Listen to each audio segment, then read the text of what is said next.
Nagkaroon na naman po ng karera ng mga babaeng nakatakong.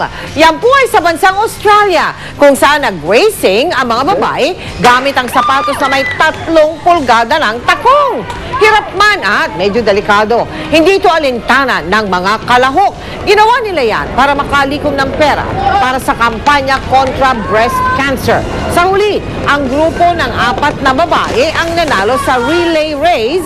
Natapos nila ang karerang may distansyang 80 metro sa loob lang ng 1 minuto at 4 na segundo. Dahil dito, pasok sila sa Guinness World Records at nanalo pa ng katumbas ng halos ₱250,000. Nagsimula na ngayong araw ang kampanya ng malalaking supermarket laban sa libreng plastic bag tuwing araw ng Miyerkules. Alang-alang sa kalikasan at para iwas baha, aprobado ito sa ilang mamimili. Pero meron na kausap din kaming ayaw dito. Yan ang tinutukan ni Tina Panganiban Perez. Para di na maulit ang grabeng pagbahang dala noon ng Bagyong Ondoy, simula ngayong Miyerkules at sa mga susunod pang Miyerkules, kanya-kanya ng dala ng bag ang mga customers sa ilang malalaking supermarket. Layo ng reusable bag campaign na ito ng Department of Environment and Natural Resources, Earth Day Network Philippines at ng Philippine Amalgamated Supermarkets Association na bawasan ang paggamit ng mga Pinoy sa mga plastic bag na isa sa mga dahilan ng pagbaha. Bawasan sana yung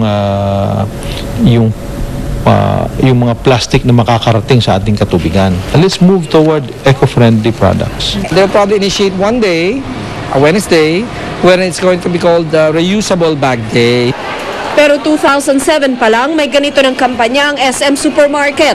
2009 nang sumunod ang SM Malls. Sa ngayon, 8 milyon na ng reusable bags ng SM ang nasa sirkulasyon. Pero hanggang kanina, may ilan pa rin customer na nakakalimot magdala ng reusable bag. Bagamat may ilang mga customer pa rin gumagamit ng plastic, sinusuportahan naman daw nila ang reusable bag campaign. Kahit papano nakakatulong daw sila sa pangangalaga sa ating kalikasan. Oo. Sinusuportahan ko kasi para mabawasan ang mga plastic dito sa atin. Magdadala. Meron ako sa bike kaso galing kasi ako sa work. So Wala sa schedule.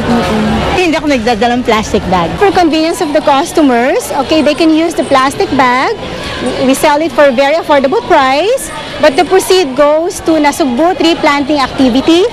Sa Isatan Recto naman, nagkalat din ng mga sign tungkol sa reusable bag campaign na sinimulan nito noong nakaraang taon.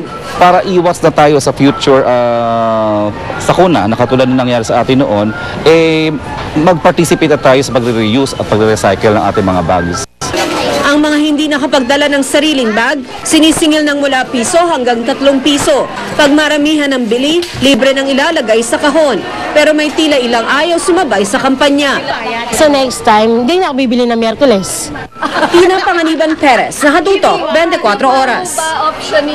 Si Mel Tiangco, ang inyong kapusong totoo. Matapos may pagawa ng Kapuso School Rehabilitation Project ang mga paaralan sa Rizal, sa Laguna at sa Pangasinan, tinungo naman natin ang lalawigan ng Ilocos Norte. Buenamano dyan ang Karuan Elementary School sa bayan ng Pasukin.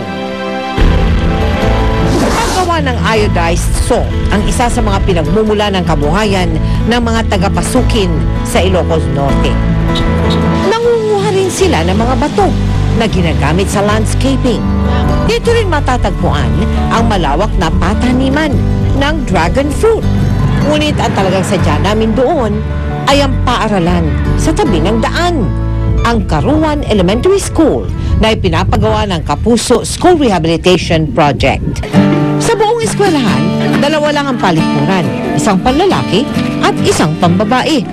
Humigit kumulang 200 mag-aaral at guro ang gumagamit doon. kung minsan may nakapupo sa room kasi hindi po enough yung CR nila. Kabilang sa kanila si Christine Joy na 5 taon na ring pinagtitiisan ang ganitong sitwasyon. So paano nagiging sistema ninyo niya pagka magsisi? Pila-pila po.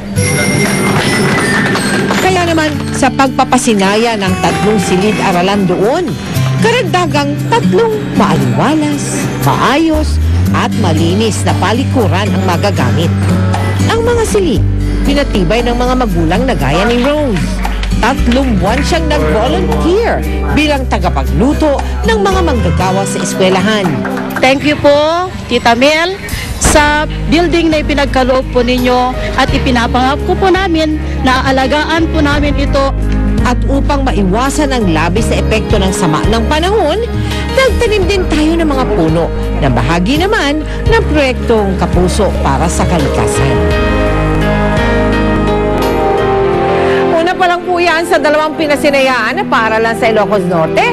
Bukas po matutunghayan naman ninyo ang isa pang paaralan na naipatayo sa tulong ng sama-sama nating pagmamalasakit para sa mga nasalanta ng Bagyong Ondoy at Pepeng nung isang taon. Maraming salamat po sa Mariwasasayam Ceramics Incorporated na nag-donate ng mga ginamit na tiles sa tabla. Ganon din sa NKD International Trading Corporation na nagbigay naman ng construction materials na ginamit sa Kapuso Rehabilitation Project.